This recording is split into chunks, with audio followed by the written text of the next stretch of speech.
Si tu veux bien, Marie-Hélène, j'aimerais explorer avec toi ton parcours professionnel. D'accord. Donc, parmi toutes tes expériences de travail ou de bénévolat, laquelle est-ce que tu as le plus aimé? J'ai pas mal tout aimé mes emplois, mais je dirais celui de représentante commerciale de produits naturels. OK. Pourquoi cet emploi est le plus significatif pour toi? Bien, je trouvais ça prestigieux. Et le prestige, c'est une valeur importante pour toi. Oui, parce qu'en fait, souvent, on est appelé à travailler avec des pharmaciens puis les propriétaires de boutiques. Puis, tu sais, c'est des professionnels, des gens éduqués. Donc, je devais vraiment prendre mon temps. C'était pas de la vente rapide. Puis, je trouvais ça le fun aussi parce qu'en même temps de les renseigner, bien, j'apprenais moi-même. OK. Donc, avoir un impact chez des personnes éduquées te faisait sentir prestigieuse. Oui. Puis, en fait, à bien y penser, j'aime ça, tu sais, avoir l'air professionnel puis bien m'habiller. OK. Puis, comment tu te sentais justement quand tu étais en confiance? Fière. Mais je me sens aussi quelqu'un qui se respecte, quelqu'un de respectable, qui prend soin d'elle. Je me sens belle aussi. Donc, en résumé, bien paraître, être respecté et considéré par des personnes que tu estimes, en plus d'évoluer dans un milieu de travail professionnel qui est prestigieux, sont des valeurs que tu aimerais retrouver dans ton prochain emploi. Oui, tout à fait. Jusqu'à présent, on a parlé de tes valeurs. J'aimerais maintenant qu'on parle de tes aptitudes. Dans quel emploi est-ce que tu as l'impression d'avoir développé tes capacités? Le même, celui de représentante commerciale. OK, pourquoi? Ben, en fait, c'est clair que si on parle d'aptitude, dans cet emploi-là, j'avais pas juste à jaser. Tu sais, je devais vraiment savoir convaincre. Puis, tu sais, en fait, c'est pas évident, là. C'est des gens d'affaires qui ont des stratégies, des plans différents. Donc, je devais vraiment prendre mon temps, les écouter, savoir ce qui était important pour eux. Ben, un peu comme ça avec moi, dans le fond. Bien, je vais en revenir à tes aptitudes. Oui. Tu me parles de ta façon que tu es capable de convaincre différents types de personnes, notamment par l'écoute. Oui. Quelle autre ressource as-tu développée? Ben, je suis attentive aux besoins des autres. J'analyse aussi. OK. En fait, je retenais beaucoup d'informations. Mais je dirais que qu'est-ce que j'ai le plus développé, c'est la communication orale. Donc, tu sais, je dois parler avec les gens, prendre mon temps, les écouter. Puis, je dois faire des liens avec ce que je leur dis. Oui, c'est celle-là. OK. Puis tu arrives justement à parler de toi de façon concrète, si je peux dire. Notamment dans la façon dont tu m'expliques ta capacité à la communication. Ou la façon dont tu entres en relation avec les autres. En étant attentive, par exemple. Oui, bien, tu vois, chez nous, tu sais, c'est tout du monde qui est allé à l'université. Fait qu'on a souvent des discussions, souvent c'est au souper et tout, puis c'est le fun, mais je te dirais que c'est assez intense, des fois, là. OK. Puis, dans le fond, c'est comme si ton milieu familial, il t'a permis de développer ta capacité à la communication. Oui, tout à fait. Par contre, chez nous, tu sais, c'est des têtes fortes, hein. Fait que ça prenait pas gros, puis le ton montait. Mais moi, en fait, je restais un peu en retrait. J'analysais le point de vue de chacun, puis je me mêlais pas trop à la discussion, là. OK. Donc, quand tu étais jeune, tu avais une position d'observatrice, si je peux Oui, dire. c'est en plein ça. Puis maintenant que tu es adulte, comment est-ce que tu agis dans des situations semblables? Ben, en fait, j'ai appris à dire mon opinion puis à m'affirmer. Gère bien les conflits, je te dirais. Par contre, je reste neutre, tu sais, je prends pas le parti de personne. OK. Puis à ton avis, comment tu as développé cette capacité à gérer les conflits, comme tu dis? Dans mon expérience des 40 jours, je pense. Ouais. OK. Est-ce que tu veux m'en parler un peu plus? Oui, en fait, c'est ça. On faisait une sortie avec le groupe que j'avais. Puis, fouille-moi pourquoi. J'avais le groupe les plus tannants. Puis, il y en avait deux. Et dans ton futur emploi, comment souhaites-tu utiliser ta communication, ton écoute et ta capacité à gérer les conflits? Comment les utiliser exactement, je sais pas. Par contre, je sais que je veux travailler avec des gens. C'est-à-dire? Ben, tu vois, lui, mon copain, il travaille des shit toute la journée. C'est vraiment pas pour moi, là, je serais pas capable. Ben, tiens, tout à l'heure, tu disais que j'aime influencer les autres. C'est vrai, j'aime ça avoir un impact sur les autres, mais ça n'a pas rapport avec la vente du tout, là. En fait, j'aime aider les autres à se surpasser, se dépasser, tu sais, comme les autres, les aider à grandir. Même mes amis, en fait, disent que j'aime ça, aider les autres. OK. Puis en fait, aider les autres, les aider à se développer, accorder de l'importance aux autres en quelque sorte, Ouais. ça n'a pas uniquement rapport avec la vente. Avec quoi d'autre est-ce que ça pourrait être lié? Je sais pas. Ben, c'est pas mal pour ça que c'est ici, me semble. Oui, effectivement. Mais c'est un point de départ intéressant pour qu'on puisse commencer à regarder les différentes professions qui s'offrent à toi. Mais j'aimerais qu'on pousse plus loin la réflexion. Donc, à ton avis, en termes de profession ou de tâches professionnelles. Avec quel emploi est-ce que ça pourrait être lié le fait d'avoir un impact positif chez les autres? Mais c'est sûr pas médecin ou psychologue, là, c'est comme un petit peu trop pour moi. Je me verrais plus avec, mettons, quelqu'un qui m'expose ses difficultés et ses problèmes, puis que moi, ben, je l'aide à s'aider. Donc, les intérêts que tu nommes, c'est la résolution de problèmes humains, l'écoute, le développement personnel, puis l'analyse de la personnalité. Oui, c'est pas mal ça. Marilyn, en fait, je vais te donner une feuille. En fait, sur cette feuille-là, on va inscrire différents thèmes qu'on a abordés lors des dernières rencontres. OK. Chacune de ces cases représente les éléments les plus importants. OK. Jusqu'à présent, on a parlé de tes valeurs, tes intérêts, les capacités aussi que tu te reconnais.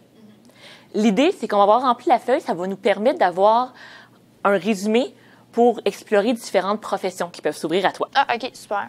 Puis à la fin, quand on va avoir trouvé la profession qui t'intéresse, ça va nous permettre aussi de vérifier si tout correspond. OK, ça marche. Donc, si tu veux bien, on va commencer par la case des capacités. Est-ce que tu te rappelles les capacités dont on a parlé? Ben, j'avais parlé de la communication.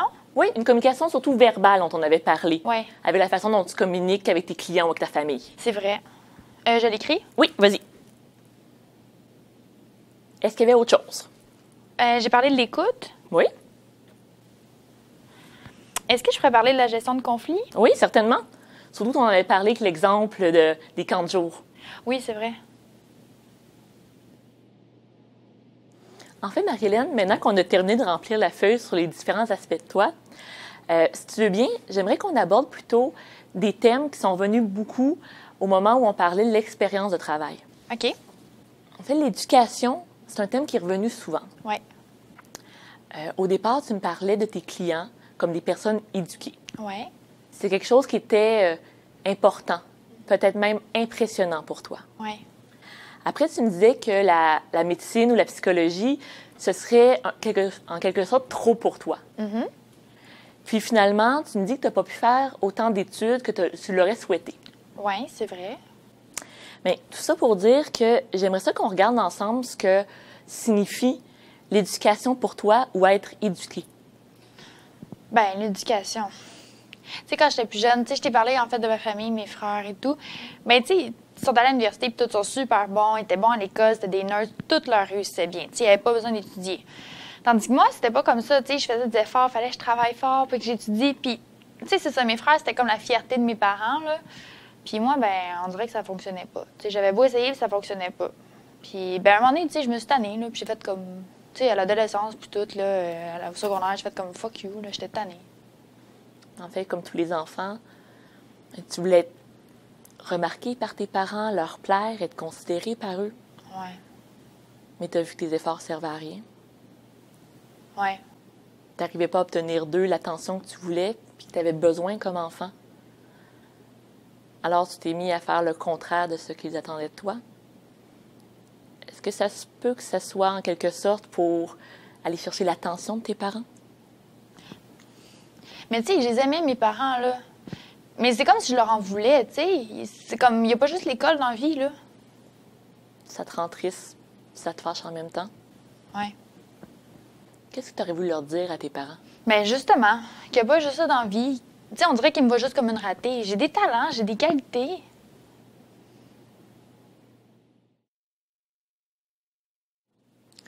Est-ce que tu penses que ce serait juste de dire que sans la reconnaissance de tes parents, un besoin tout à fait naturel et sain, tu as décidé d'aller chercher la reconnaissance ailleurs à l'adolescence? Ouais. Ouais, puis en te le disant, je pense que... Tu sais, je le réalise en te le disant, j'ai comme agi dans une sorte de réaction. Tu sais, je me suis tenue avec des gens avec qui je me tiendrais pas habituellement, des gens différents. Quel genre de personne? Ben, tu sais, genre, les cools, là, les gens qui vivent dans le moment présent, qui vont pas à leur cours, qui fument du pot, qui font de la I. Puis, au-delà de la réaction envers tes parents, qu'est-ce que tu retrouvais là, en fait, chez ce groupe de personnes qui faisait du sens pour toi? Une place? Ouais, une place. Tu sais, ces gens-là, ça allait pas toujours bien dans leur vie, il y a des problèmes et tout, puis ben, je réussis à leur changer d'idée, tu sais. Il y a même un gars qui pensait au suicide, puis tu sais, je réussis à le faire rire, là. Donc, tu retrouvais là un espace non seulement pour exister, mais faire valoir tes capacités humaines, naturelles, comme tu dis. Quel autre effet ça a eu sur ta vie à cette époque? Ben mes notes m'en ont pris un coup, là. Au secondaire, tu sais, je suis passée de 75-80 à 60-65. Fait que là, mes parents, ils ont compris. Ils ont compris quoi? Ben, ils ont compris que j'avais besoin d'aide, là. En tout cas, ben, probablement qu'ils ne trouvaient pas ça assez prestigieux d'avoir une fille qui poche à l'école, là. Mais c'était le fun parce que, tu sais, tout le monde s'est mis ensemble. Tu sais, mes frères, ils m'ont aidé, mes parents m'ont encadré. Fait que, tu sais, c'était le fun. Tu sais, on était tous ensemble, puis on travaillait ensemble, là. En fait, tu me dis que tu as l'impression que tes parents, ben, ils trouvaient pas assez prestigieuse, voire poche. De l'autre côté, une partie de ce que tu recherches dans tes emplois, c'est le prestige. Oui. C'est-tu, j'avais jamais remarqué ça. Ça te surprend? Ouais. Comment tu le reçois?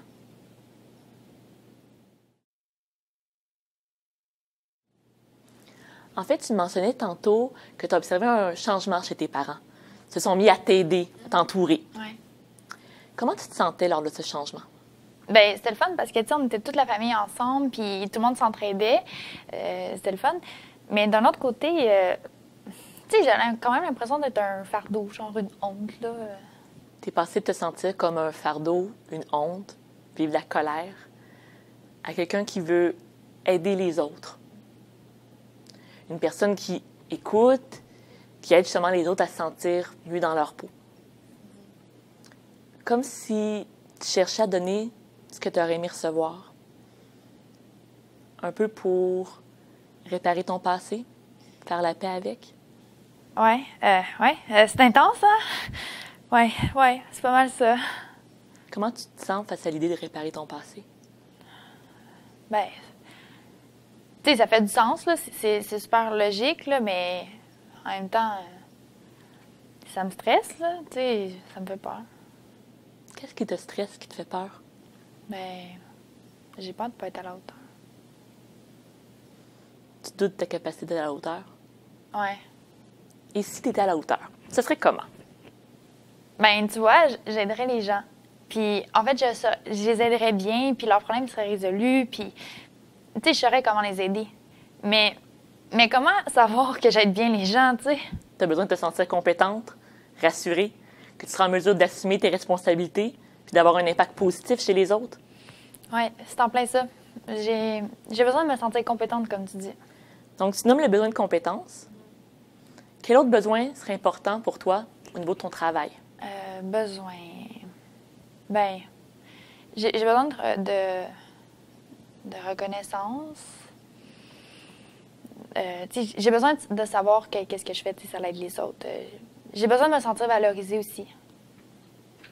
Oui, j'ai besoin de reconnaissance puis de me sentir valorisée. Ça te rend triste de constater que tu t'es pas souvent senti valorisée? Quand tu étais jeune, tu as appris que la réussite scolaire, ça te permettait d'obtenir de l'estime, de la considération. Et toi, tu étais en échec scolaire. Je ne sais pas si tu te souviens, mais à notre première rencontre, tu m'as mentionné que tu voulais faire des études universitaires. Est-ce que ça se peut que ce soit pour toi une façon de te réconcilier avec ton passé? Bien, avant aujourd'hui, je t'aurais probablement dit oui. Mais en fait, je me rends compte que, tu sais, il ne faut pas aller à l'école pour aller à l'école. Tu sais, je veux faire une formation qui m'intéresse puis dans laquelle je vais être bien. Un métier dans lequel tu vas être reconnue et compétente. Oui, exactement. Et tu as en fait cette capacité de combler tes besoins. Tu l'as eu naturellement dans un contexte plus difficile, plus ambigu. Tu es naturellement allé chercher l'amour à différents endroits. Tu as su réunir tes parents autour de toi quand tu avais des difficultés scolaires. Tu as su également trouver une place au sein d'un groupe de personnes qui avaient des valeurs différentes de celles de tes parents. Oui. Oui, puis je veux pas aller à l'école, genre, pour être bien vue. Je vais aller à l'école pour être bien dans ma peau, je pense. OK. Je suis pas tout à fait certaine de le comprendre. On parlait tout à l'heure de ton besoin de reconnaissance. Puis tu me dis que pour toi, l'éducation, c'est pas juste pour être bien vu. Est-ce que tu pourrais m'expliquer ça? Je veux pas que l'éducation soit un moyen pour moi d'être bien vue. Tu sais, je veux avant tout que l'éducation me permette d'être bien dans ma peau. OK, donc si je comprends bien, l'éducation, c'est pas le seul moyen pour combler ton besoin de reconnaissance et de prestige. Non, c'est ça. En fait, mon besoin de reconnaissance, je ne vais pas le chercher dans la formation universitaire, comme par exemple pour être psychologue ou médecin. Mon besoin de reconnaissance, je vais plus le chercher dans le fait de savoir que j'aide les autres. C'est ça qui fait que je me sens valorisée. OK. Et sur le plan de ton orientation professionnelle, comment est-ce que ton besoin de reconnaissance va influencer tes décisions? Bien, tu sais, c'est sûr que je veux plaire, mais je veux avant tout me plaire. Puis il va falloir que je fasse attention à ça parce que je veux pas tomber dans le piège de trop vouloir plaire aux autres, là. OK. En fait, je dois dire que tu m'impressionnes. Moi aussi. Mais non seulement avec ta capacité à réfléchir sur toi-même, puis aussi ton engagement dans la démarche. Si l'on résume notre dernière rencontre, tu as décidé de faire des études de technique en éducation spécialisée. À la fin de tes études, 2 possibilités s'offrent à toi. Soit t'insérer sur le marché du travail, ou encore poursuivre les études à l'université, soit en psychoéducation ou en travail social, selon ce que tu découvres sur toi et sur ces professions en cours de route. Oui. Puis, ben moi, de mon côté, j'ai vérifié au niveau de la cotère. J'ai tout ce qu'il faut. Une chance, je me suis forcée dans ma technique d'administration. Puis aussi, en fait, comme j'ai déjà fait mes cours généraux, ben je vais pouvoir travailler à temps partiel. Donc, c'est une bonne nouvelle. Effectivement. Puis, si j'en reviens maintenant à ton profil, oui. Tu te rappelles, on a parlé de tes valeurs, les capacités que tu te reconnais, tes forces, tes intérêts. Quel lien peux-tu faire entre ce profil-là, fait le tien, et ton choix de carrière? Bien, justement, en fait, j'ai gardé la feuille qu'on avait remplie ensemble. Puis, je me suis référée au site Internet que tu m'avais suggéré. Donc, je suis allée voir le métier en lien avec ça. Puis, bien, ici, on avait beaucoup parlé de la communication. Puis, en fait, j'ai réalisé que ça va être essentiellement ça, la communication dans le cadre de mon travail, communiquer avec les jeunes oralement et tout. On avait parlé aussi de l'écoute puis la capacité d'analyse. Bien, en fait, ça va être pas mal ça. Tu sais, je vais devoir écouter les jeunes, analyser la situation, le contexte. Donc, je pense que ça accorde bien avec la profession, là. Puis, quel lien est-ce que tu fais entre ta capacité d'analyse et ta gestion de conflits? Ben, en fait, tu vois, tu sais, je t'avais parlé d'un éducateur spécialisé que ma mère connaissait. Oui, oui. Bien, j'ai pu le rencontrer puis poser mes questions. Donc, tu sais, si pour la capacité d'analyse, ben, tu sais, il m'a vraiment parlé d'analyser les situations, le contexte, les gens. Puis, il me parlait aussi de plan d'intervention. Puis, ça accorde vraiment avec, tu sais, comme, en tout cas, je me vois faire ça. Puis, au niveau de la gestion de conflits, ben, je sais que j'ai une capacité à gérer les conflits. Tu sais, on l'a vu avec mon expérience dans le camp de jour. Oui. Tu sais, je suis consciente, par exemple, c'est pas la même chose dans une école secondaire avec des étudiants. Mais, tu sais, j'ai tendance à garder mon calme. Je pense que ça va m'aider. Mais effectivement, ça va te permettre de mieux comprendre le point de vue de chacune des personnes impliquées dans la situation. Ah. Mais j'ajouterais aussi que tu fais de très bons liens entre les caractéristiques de ton profil et la profession d'éducatrice spécialisée. Puis aussi, en fait, j'en ai parlé avec mon amie la semaine dernière. En commençant par le cégep, ça me permet de développer des compétences. Puis comme ça, par la suite, tu sais, je verrai, je vais aller à l'université. En même temps, ça me laisse le temps de ramasser un petit peu d'argent. Comme le cégep, c'est moins cher. Oui, effectivement. En fait, tu me sens vraiment satisfaite de ton choix. Oui. Je pense premièrement qu'il correspond en grande partie à ce que tu recherches. Tu vas y aller une étape à la fois. Ça, je pense, ça te rassure. Puis ça va te permettre aussi d'économiser.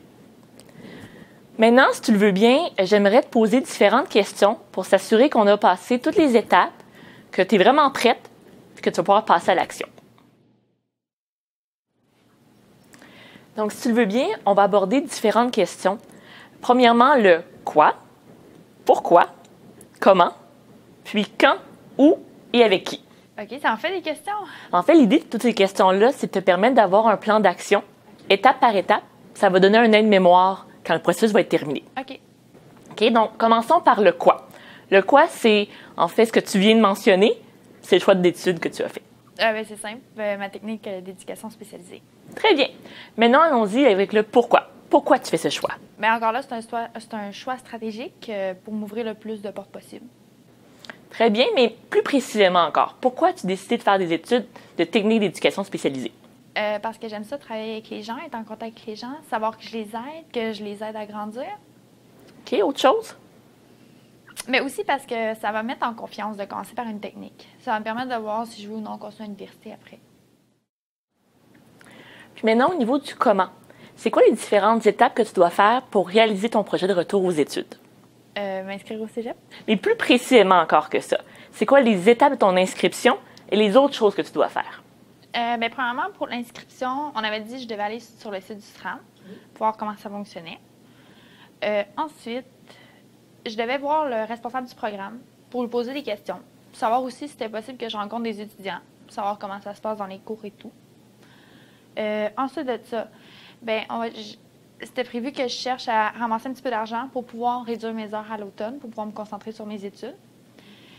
Puis aussi, je voulais aller à la librairie du cégep, voir les livres qui étaient vus en technique d'éducation spécialisée pour m'imprégner un peu, voir qu'est-ce qui se donne dans les cours. Puis tu vas aussi voir au niveau des différents tours d'admission à quel cégep tu souhaites aller.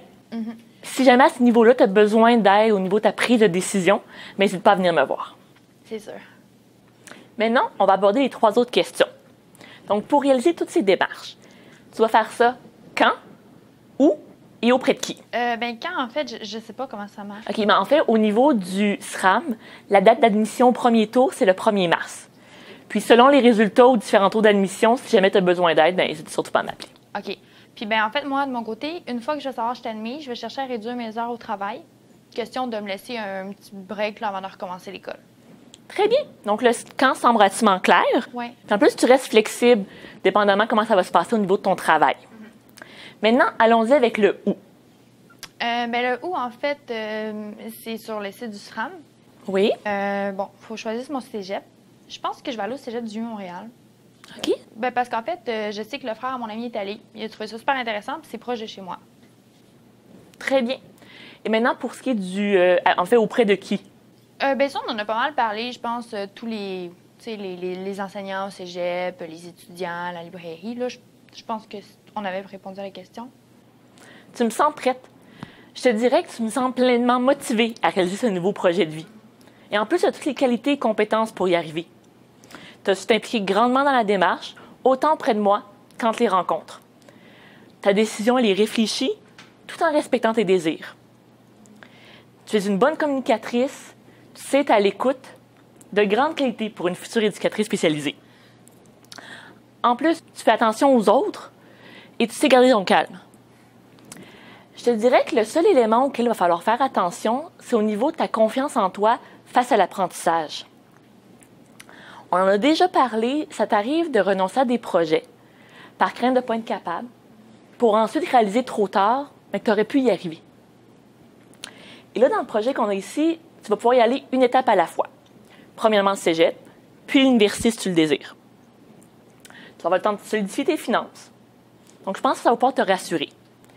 La clé, ça va d'aller chercher du support au moment où tu vas sentir que ta confiance en toi, elle est testée. Puis encore là, on en a discuté, tu as la possibilité d'aller chercher de l'aide auprès des ressources à l'apprentissage de ton cégep. Fait que, dans l'ensemble, tu me sens prête? Je me sens prête, oui. C'est sûr qu'on va avoir des moments difficiles puis que je vais manquer de confiance en moi. Ça, c'est pas l'idéal, mais je vais aller chercher les ressources. Puis de toute façon, je suis vraiment motivée là, à faire ce projet-là. Mais avant de conclure officiellement la démarche, est-ce qu'il y a un autre sujet que tu aurais voulu qu'on aborde aujourd'hui? Non, je pense qu'on a fait le tour. OK, très bien. Mais de mon côté, pour conclure, je voudrais te dire que j'ai vraiment apprécié le processus avec toi. J'ai apprécié ton engagement, le sérieux aussi que tu mets face à ton avenir, ce qui est d'autant plus positif. Tu es une personne déterminée, ouverte d'esprit, prête à aider les autres. Puis ça, c'est des qualités qui vont te permettre d'atteindre tes objectifs. Maintenant, j'aimerais ça que tu me dises tout simplement comment toi tu repars de cette expérience ensemble. Mais je dirais surprise, mais agréablement surprise en fait, parce que je pensais jamais être en mesure de faire un choix qui serait aussi clair pour moi, puis je suis confiante quand même. Puis je dirais aussi que je suis rassurée. En fait, ça me rassure de savoir que si, par exemple, je ne suis pas admise, je peux venir te revoir. Oui, certainement, ça n'hésite pas. Merci. Bien, je pense que j'en suis rendue à te féliciter pour tes efforts et ton engagement.